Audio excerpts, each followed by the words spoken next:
بسم اللہ الرحمن الرحیم۔ السلام علیکم۔ آج 13 اپریل بروز منگل ہم بات کریں گے 3 اہم کیسز کے حوالے سے، ایون فیلڈ ریفرنس اپیلوں پر اور العزیزیہ ریفرنس اپیلوں کے حوالے سے جو درخواستیں تھیں نیب کی، اس کے اوپر آج اسلام آباد ہائی کورٹ میں سماعت ہوئی ہے۔ بڑی اہم سماعت ہے، وہ ڈیٹیلز میں آپ کے ساتھ شیئر کروں گا۔ ساتھ ہم بات کریں گے شہباز شریف کی درخواست ضمانت پر لاہور ہائی کورٹ میں بڑی اہم سماعت ہوئی، اس کے اوپر ہم بات کریں گے۔ اور کفر ٹوٹا خدا خدا کر کے آج لاہور ہائی کورٹ میں بڑی اہم سماعت تھی سانحہ ماڈل ٹاؤن کے حوالے سے، اور میں سمجھتا ہوں کہ یہ 2021 کا سب سے بڑا ریلیف ہے ماڈل ٹاؤن کے مظلوموں کو، اور ہماری دعائیں اور ہماری کوششیں رنگ لے آئیں اور ایک بڑا ریلیف ملا ہے سانحہ ماڈل ٹاؤن کے مظلوموں کو۔ وہ ڈیٹیلز بھی میں آپ کے ساتھ شیئر کروں گا۔ پہلے میں آپ کو بتاتا چلوں، نواز شریف اور مریم نواز کیپٹن صفدر کے خلاف اپیلوں کے حوالے سے نیب نے ایک درخواست فائل کی تھی، اور نیب نے ارلی ہیئرنگ کی درخواست تھی for the fixation of appeals. وہ کون سی اپیلیں تھیں؟ وہ فلیگ شپ ریفرنس کی جو بریت ہے اس کے خلاف نیب نے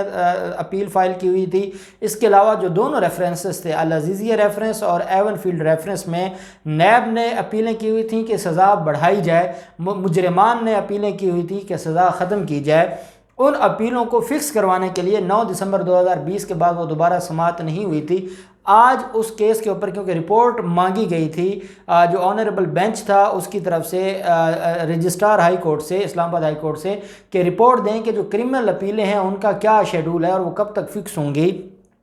آج رپورٹ سبمٹ کروائی گئی ہے عدالت میں، اور عدالت کو یہ بتایا گیا ہے رجسٹرار اسلام آباد ہائی کورٹ کی طرف سے کہ کرونا ایس او پیز کی وجہ سے اسلام آباد ہائی کورٹ نے یہ فیصلہ کیا ہے کہ صرف ارجنٹ میٹرز کو سنا جائے گا اور ریگولر معاملات کو رمضان کے مہینے میں نہیں سنا جائے گا۔ جب تک یہ کرونا کے معاملات بہتر نہیں ہوتے تو جو اپیلیں ہیں ان کو ہم سماعت کے لیے فکس نہیں کر رہے، صرف ارجنٹ میٹرز کو ہی سنا جائے گا۔ جس پر عدالت نے نیب پروسیکیوٹر سے استفسار کی اور نیب پروسیکیوٹر سے کہا کہ آپ کی کیا رائے ہے۔ انہوں نے کہا جناب ہم نے تو اپنی ذمہ داری پوری کرنی ہے، سپریم کورٹ آف پاکستان کا حکم ہے کہ ڈیلی بیسس پر ان کے اوپر سماعت ہو، جناب نے جو فیصلہ کرنا ہے، ہم نے تو اپنی ذمہ داری نبھانی تھی اور ذمہ داری نبھاتے ہوئے ہم نے یہ درخواستیں فائل کی تھیں۔ عدالت نے کہا کہ پہلے تو ہم نے اس معاملے کو ڈسکس کرنا ہے کہ جب نواز شریف اشتہاری ہو گیا ہے تو اشتہاری ہونے کے بعد کیا اس کے پاس حق دفاع رہتا ہے یا نہیں رہتا، کیا وہ اس کیس میں اپنے پلیڈر کے ذریعے یا کسی بھی شخص کے ذریعے اس کیس کو ڈیفینڈ کر سکتا ہے، اپنی اپیلوں میں وہ پیش ہو سکتا ہے نہیں ہو سکتا۔ عدالت نے کہا یہ جو کویسچن آف لا ہے، جب تک عدالت اس کو ڈیسائیڈ نہیں کرے گی تب تک وہ کسی بھی معاملے میں منطقی انجام تک نہیں پہنچ سکتی، کیونکہ پہلے سوال یہ ہے کہ کیا نواز شریف کو سننا ہے یا نہیں سننا، جس پر نیب پروسیکیوٹرز نے کہا کہ ہم جب عدالت ان اپیلوں کو فکس کرے گی تو ہم بھی پہلے اسی معاملے پر عدالت کو اسسٹ کرنا چاہیں گے اور عدالت کو بتانا چاہیں گے کہ نواز شریف اب حق دفاع کھو بیٹھا ہے اور نواز شریف کی اپیلیں خارج کی جائیں اور نیب کی اپیلیں منظور کی جائیں، اور دونوں ریفرنسز میں نواز شریف کی جو سزائیں ہیں ان کو بڑھایا جائے۔ ساتھ عدالت میں یہ بھی کہا گیا ہے سارے معاملے پر کہ جو عدالت جب فکس کرے گی تو ہم ساتھ یہ بھی عدالت کو گزارش کریں گے کہ مریم نواز اور کیپٹن صفدر کی اپیلوں کو بھی ساتھ ہی فکس کیا جائے، اور ہماری جو درخواست ہے کہ ان کی سزائیں بھی بڑھائی جائیں۔ ایون فیلڈ ریفرنس میں پہلے مریم نواز کو 7 سال کی سزا ہوئی ہے اور نیب چاہتا ہے کہ وہ اس سے زیادہ سزا ہو، اس لیے عدالت نے کہا کہ جب فکس ہوں گی تو اکٹھی فکس ہوں گی۔ عدالت نے نیب کی درخواست کو نمٹاتے ہوئے رجسٹرار اسلام آباد ہائی کورٹ سے یہ کہا ہے کہ جب کرونا ایس او پیز کے جو آپ نے رولز بنائے ہیں اس کے مطابق جب آپ کا ریگولر کیسز کے اوپر ہیئرنگ شروع ہوگی تو آپ نے ان اپیلوں کو بھی فکس کر دینا ہے سماعت کے لیے، تاکہ پھر عدالت ان کو سماعت کر کے اس کو منطقی انجام تک پہنچائے۔ دوسری طرف شہباز شریف کی درخواست ضمانت پر آج لاہور ہائی کورٹ میں بڑی دھواں دھار سماعت تھی۔ 2 سے 2.5 گھنٹے بحث کی ہے اعظم نذیر تارڑ صاحب نے، جو کہ سینیٹر بھی ہیں اور پاکستان بار کونسل کے ممبر بھی ہیں اور سینئر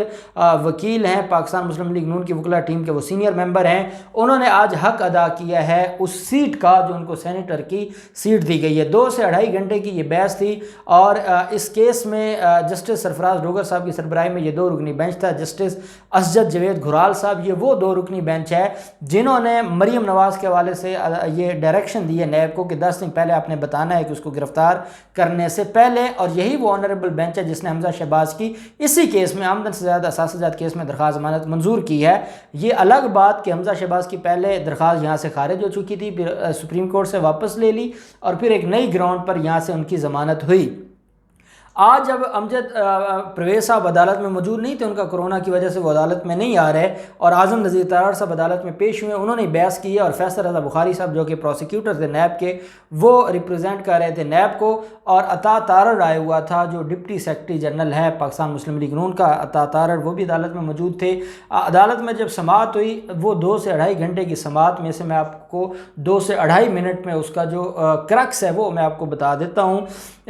جو اعظم نذیر تارڑ صاحب تھے، ان کا پوائنٹ آف ویو یہ تھا کہ جو شہباز شریف ہے یہ کوئی فقیر نہیں تھا، یہ کوئی بھوکا نہیں تھا، یہ کسی غریب کا بیٹا نہیں تھا۔ 1970 میں میاں شریف نے سٹیل ملز بنائی تھی اور اس سٹیل ملز کا وہ مالک تھا۔ 1990 میں میاں محمد شریف کے نام پر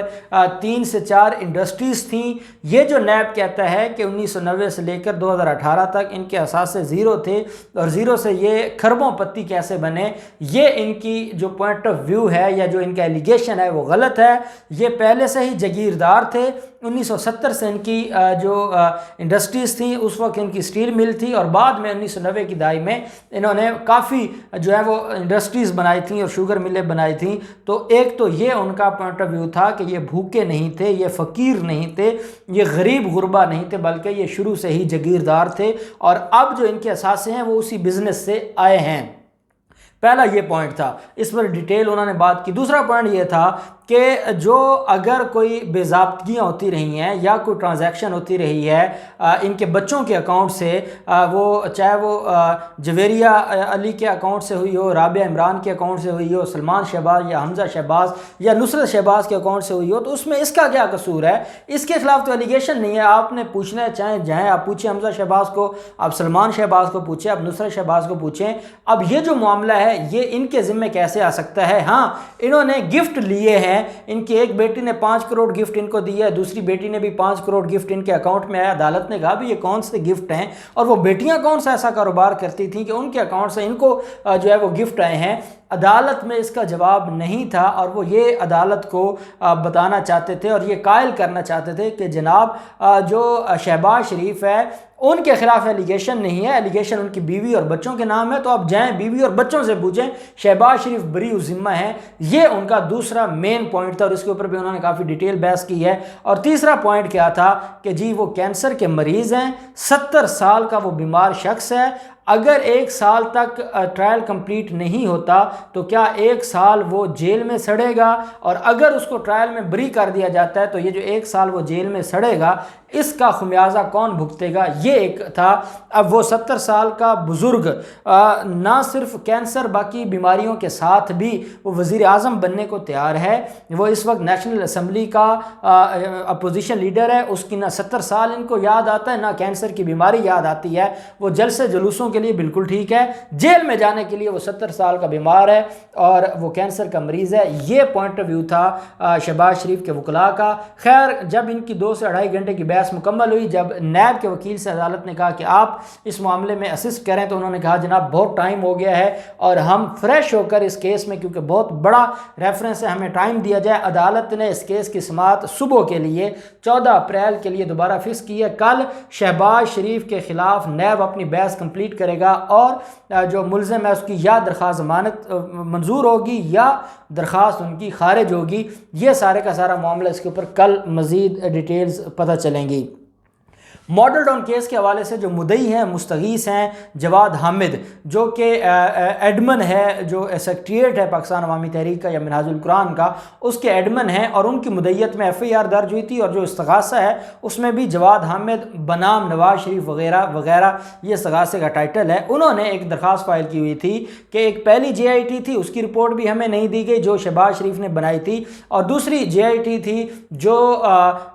موجودہ پنجاب حکومت نے بنائی تھی، اور وہ رپورٹ کمپلیٹ ہو رہی تھی، اس کی کاپی بھی ہمیں نہیں ملی۔ یہ اور بات کہ وہ بھی پبلک نہیں ہوئی، لیکن وہ ایک ایویڈنس ہے، اور میں مستغیث ہوں، ہم نے استغاثہ میں بطور ایویڈنس ان چیزوں کو دینا ہے، لیکن ہمیں کاپی نہیں دی جا رہی، تو ہم کیسے جو ہے وہ اس سارے معاملے کو دیکھیں گے؟ جسٹس شاہد کریم صاحب کی عدالت میں اس کیس کی آج سماعت ہوئی ہے۔ 2 JITs کی رپورٹ لینے کے لیے جواد حامد نے یہ پٹیشن فائل کی تھی، ڈیٹیل آرگومنٹس ہوئے ہیں، اور اس کے بعد جسٹس شاہد کریم نے موجودہ پنجاب حکومت کو یہ حکم جاری کر دیا ہے اب آپ دیکھیں وہ اٹیسٹڈ کاپیز دیں گے۔ عدالت نے کہا ہے کہ ہمارے احکامات پر عمل درآمد کرتے ہوئے دونوں جو جے آئی ٹیز کی رپورٹ ہیں وہ سائل کو دی جائیں تاکہ سائل اپنے کیس میں بطور ایویڈنس ان کو پیش کر سکے۔ اور آپ اندازہ نہیں لگا سکتے کہ یہ جو جے آئی ٹیز کی رپورٹ ملی ہے جو آج تک کسی بھی فائل کا حصہ نہیں بنی، یہ اتنی بڑی اچیومنٹ ہے جس پر ہم اللہ کا شکر ادا کرتے ہیں کہ یہ ایک بڑی اچھی اچیومنٹ ہے۔ اب وہ جو جے آئی ٹی کی رپورٹس ہیں، کیونکہ استغاثہ میں ساری ایویڈنس مستغیث نہیں دینی ہوتی ہے، پولیس انویسٹیگیشن نہیں کرتی، پولیس یا اسٹیٹ نے نہیں دینی ہوتی، یہ پرائیویٹ کمپلینٹ ہے اور پرائیویٹ پارٹی خود ساری جو ہے وہ ایویڈنس عدالت کو دیتی ہے، اور جب اس کے پاس جے آئی ٹی رپورٹس ہوں گی، مصدقہ کاپیاں ہوں گی، تو وہ بطور ڈاکومنٹری ایویڈنس اس کو پیش کر سکے گا، اور وہ جے آئی ٹی کے جو ممبران تھے یا سربراہان تھے وہ بطور گواہ اس میں آ سکتے ہیں، عدالت ان کو طلب کر سکتی ہے۔ یہ بڑی اچھی اچیومنٹ ہوئی ہے، عدالت نے ان کی درخواست منظور کی ہے۔ عدالت نے پنجاب حکومت کو حکم جاری کیا ہے کہ 25 اپریل تک احکامات پر عمل درآمد کی رپورٹ عدالت میں سبمٹ کروائی جائے، اور وہ احکامات پر عمل درآمد رپورٹ کیا ہے کہ جے آئی ٹی کی رپورٹ ان کے ہینڈ اوور کی جائیں، اور اس کے بعد یہ معاملہ پھر آگے استغاثہ میں بطور ایویڈنس آئے گا۔